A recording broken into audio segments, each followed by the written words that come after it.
Hello friends, Ramya வீட்டு சமையலுக்கு உங்களை வரவேற்கிறேன். இன்றைக்கி நம்ம என்ன பார்க்க போகிறோம் அப்படின்னா, சூப்பரான ஒரு மீன் குழம்பு தான். அதிகமான சத்துக்கள் நிறைந்த கிழங்காய் மீனை வச்சு தான் நம்ம மீன் குழம்பு பண்ண போகிறோம். இந்த மீன் குழம்பு செய்கிறதுக்கு நான் இன்றைக்கு ஒரு 1/2 கிலோ கிழங்காய் மீனை நான் க்ளீன் பண்ணி எடுத்து வச்சுருக்கிறேன். இதுதான் ஒரிஜினல் கிழங்காய் மீன், லேடி ஃபிஷ்ன்னு சொல்லி இங்கிலீஷில் சொல்லுவாங்க. ஒரு 5 டேபிள் ஸ்பூன் நல்லெண்ணெய் சேர்த்து ஒரு 1/4 டீஸ்பூன் சீரகம், 1/4 டீஸ்பூன் வெந்தயம் சேர்த்துருக்கிறேன். வெந்தயமும் சீரகமும் பொரிஞ்சதும் ஒரு 1/4 கிலோ வெங்காயத்தை இந்த மாதிரி அரிஞ்சு சேர்த்துக்கோங்க. ஒரு 10 பூண்டு பல்ல அதனுடைய தோலோடய நான் சேர்த்துக்கிறேன். ஒரு 2 கொத்து கருவேப்பிலை. இப்போ நம்ம இது எல்லாத்தையும் நல்லா வதக்கிக்கலாம். வெங்காயம் ப்ரௌனாலாம் ஆக வேண்டாம், நல்லா சாஃப்டாக வர வரைக்கும் வதக்கிக்கிட்டால் போதும்.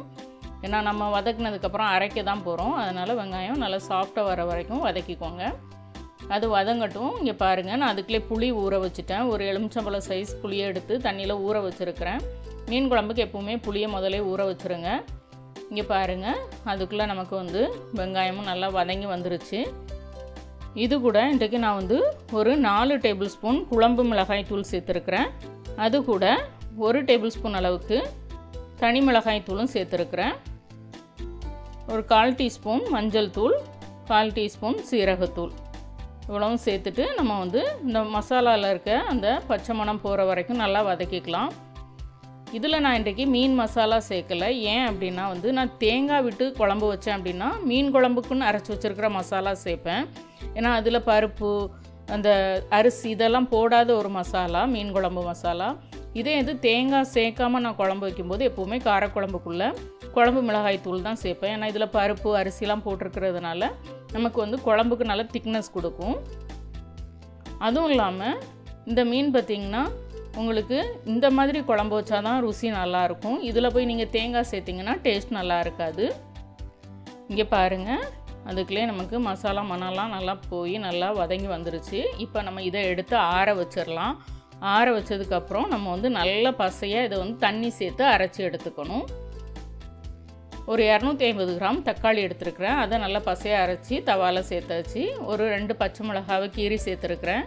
2 கொத்து கருவேப்பிலையும் நம்ம இதில் போட்டுக்கலாம். மீன் குழம்பு நீங்கள் எந்த வகையில் வச்சாலும் கருவேப்பிலையும் பச்சை மிளகாவும் கண்டிப்பாக சேர்க்கணும். ஏன்னா சேர்த்திங்கன்னா தான் அது மீன் குழம்புக்குன்னு உள்ள ஒரு ருசியும் மணமும் அதில் வரும். இது கூட நம்ம அரைச்சி வச்சுருக்கிற மசாலா பேஸ்ட் எல்லாத்தையுமே சேர்த்துடலாம். அதாவது வெங்காயம் மசாலா எல்லாம் வதக்கி ஆற வச்சு தண்ணி சேர்த்து அரைச்சோம். இப்போ அந்த மசாலா பேஸ்ட் எல்லாத்தையுமே சேர்த்துடலாம். இந்த மாதிரி மீன் குழம்பு நீங்கள் என்ன மீன்லலாம் வைக்கலாம் அப்படின்னு பார்த்தீங்கன்னா, இந்த நவர மீன், சங்கரா மீன், இந்த கிழங்காய் மீன், நண்டு, வெளை மீன், இது எல்லாத்துக்குமே இந்த மாதிரி நீங்கள் மீன் குழம்பு வச்சிங்கன்னா சூப்பராக இருக்கும். இப்போ நான் சொன்னேன், ஏதாவது ஒரு மீன் நீங்கள் வாங்கினீங்கன்னா இதே மாதிரி குழம்பு வச்சு பார்த்துட்டு கண்டிப்பாக நீங்கள் கமெண்ட்ஸில் சொல்லுங்கள். நாம் இப்போ கரைச்சி வச்சுருக்கிற புளி தண்ணியை இதில் சேர்த்துடலாம். நான் ஒரு எலுமிச்சப்பழ அளவுக்கு தான் புளி எடுத்து நான் ஊற வச்சு கரைச்சி எடுத்துருந்தேன். கரெக்டாக இருக்கும் இந்த குழம்புக்கு. இப்போ நம்ம தேவையான தண்ணி சேர்த்துடலாம். நான் இன்னும் அடுப்பை ஆன் பண்ணலை, அடுப்பு ஆஃபில் தான் இருக்குது. ஜஸ்ட்டு குழம்பு கூட்டிகிட்டு தான் இருக்கேன். இப்போ நம்ம எல்லாத்தையும் சேர்த்ததுக்கப்புறம் நல்லா கலந்து விட்டுருங்க. உங்களுக்கு கன்சிஸ்டன்சி போதுமான்னு பார்த்துக்கோங்க. இல்லை உங்களுக்கு தண்ணி தேவைப்பட்டுச்சுன்னா கூட கொஞ்சம் சேர்த்துக்கலாம். இந்த குழம்பை நம்ம ஒரு மீடியம் ஃப்ளேமில் ஒரு 20 நிமிஷம் கொதிக்க விட போகிறோம். அதுக்கேற்ற மாதிரி நீங்கள் தண்ணி சேர்த்துக்கோங்க. இப்போ நல்லா கலந்து விட்டதுக்கப்புறம் புளி செக் பண்ணிக்கோங்க. நம்ம இன்னும் உப்பு சேர்க்கலை. இப்போ இதை நல்லா கலந்ததுக்கப்புறம் இதுக்கு தேவையான உப்பு நம்ம இதில் சேர்த்துடலாம். இப்போ தான் நான் ஸ்டவ் ஆன் பண்ணிக்கிறேன். ஒரு 10 நிமிஷம் மீடியம் ஃப்ளேமில் நல்லா கலகலன்னு கொதிக்கட்டும். குழம்புல கொதி வந்ததும் நீங்கள் மீனை சேர்க்கக்கூடாது. ஒரு 10 நிமிஷம் நல்லா கொதித்து குழம்பு கொஞ்சம் வற்றி வந்ததுக்கப்புறம் தான் மீன் சேர்க்கணும். ஏன்னா இந்த மீன் ரொம்ப சாஃப்டாக இருக்கும். மீனை அதனுடைய தலையோடு சேர்த்து க்ளீன் பண்ணி எடுத்துக்கோங்க. அப்படின்னா தான் ஸ்டாக் நல்லா இறங்கும். ஏன்னா இந்த மீனில் ஸ்டாக் கொஞ்சம் கம்மியாக தான் இருக்கும். மீனோட ஃப்ளேவர் வேணும்னா நீங்கள் தலை சேர்க்கணும் கண்டிப்பாக. இப்போ நம்ம மீன் எல்லாத்தையும் சேர்த்தாச்சு. சேர்த்ததுக்கப்புறம் நம்ம என்ன பண்ண போகிறோம்னா இதை மூடி வச்சு இன்னும் ஒரு 10 நிமிஷம் மீடியம் ஃப்ளேமில் கொதிக்க விட போகிறோம். எப்போவுமே மீன் சேர்த்ததும் சொல்லியிருக்கிறேன், ஒரு தடவை கலந்து விட்டுட்டு அதுக்கப்புறம் நம்ம மூடி வச்சு கொதிக்க வைக்கிறதா இருந்தால் மூடி வச்சு கொதிக்க வைக்கணும்.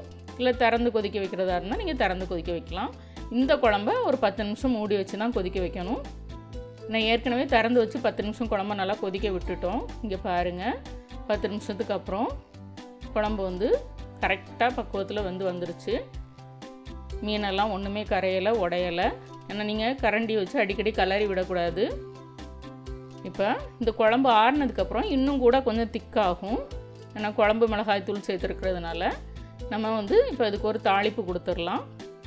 ஒரு 2 டேபிள் ஸ்பூன் எண்ணெய் சேர்த்து நல்லெண்ணெய் சேர்த்து கடுகு, ஒரு 5 சின்ன வெங்காயம், அதுக்கப்புறம் ஒரு கொத்து கருவேப்பிலை, இது எல்லாத்தையும் சேர்த்து நான் லோ ஃப்ளேமில் வச்சு பொரிய விட்டுட்டேன். நீங்கள் இந்த மாதிரி வெங்காயத்தை நல்ல ப்ரௌன் கலரில் வர்ற வரைக்கும் பொரிய விட்டுருங்க.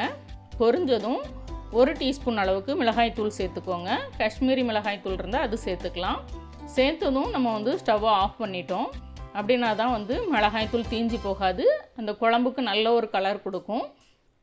அதிகமாக எண்ணெய் சேர்க்காத மீன் குழம்புக்கு இந்த மாதிரி தாளித்து கொடுத்தோம் அப்படின்னா மனமும் ருசியும் நல்லாயிருக்கும், பார்க்குறதுக்கும் நல்லாயிருக்கும். இப்போ நம்ம இதை ஒரு கிளறி விட்டுட்டு ஒரு 10 நிமிஷம் அப்படியே மூடி வச்சுருங்க. மூடி வச்சதுக்கப்புறம் நீங்கள் எடுத்து பரிமாறுங்க. குழம்பும் நல்லா திக்காக இருக்கும், அதனுடைய மீனோட ஸ்டாக்கும் நல்லா இறங்கியிருக்கும். இப்போ நம்ம இதை சுடு சாதத்தோடையும் பரிமாறலாம், இல்லை நீங்கள் காலையில் இட்லி தோசைக்கு பரிமாறலாம், நைட்டு இட்லி தோசைக்கு சப்பாத்திக்கு எல்லாத்துக்குமே சூப்பராக இருக்கும். கண்டிப்பாக நான் சொன்ன மாதிரி நீங்கள் கிழங்கா மீன், நவர மீன், சங்கரா மீன், பிறகு நண்டு, வெள மீன், இதில் நீங்கள் எந்த மீன் வாங்கினாலும் ஒரு தடவை கண்டிப்பாக ட்ரை பண்ணி பாருங்கள். ட்ரை பண்ணி பார்த்துட்டு உங்களுக்கு பிடிச்சிருந்ததுன்னா ரம்யா வீட்டு சமையலுக்கு சப்ஸ்கிரைப் பண்ணுங்கள், லைக் பண்ணுங்கள், ஷேர் பண்ணுங்கள். வீட்டில் சமைச்சு சாப்பிடுங்க, வீணாக்காமல் சாப்பிடுங்க. மீண்டும் புது வீடியோவில் சந்திக்கலாம். பாய்.